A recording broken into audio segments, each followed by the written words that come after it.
Hi అండి. అందరూ బాగున్నారా? ఈరోజు మళ్ళీ పొద్దుటే పెద్ద ఆర్డర్ వచ్చిందండి. నిన్న ఆర్డర్ చెప్పింది కదా! ఆమె అయితే ఈరోజు మళ్ళీ ఆర్డర్ చెప్పిందండి.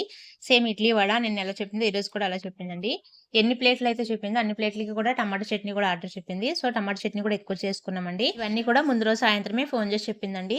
తనకి 7:30 ఆ టయానికల్లా పార్సెలన్నీ కూడా రెడీ చేసి ఉంచమని చెప్పింది.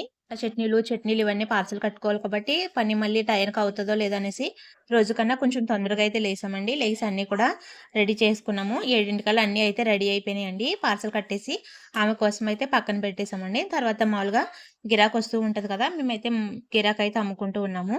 పొద్దుటే కొంచెం హడావిడిగానే ఉంటుందండి. నాకేమో పిల్లలకి వంట చేసుకోవాలి, ఇంట్లో పనులుంటాయి. ఇంకా ఈ పొద్దుటే స్కూల్‌కెళ్ళి పిల్లల హడావుడి ఉంటుంది కదా!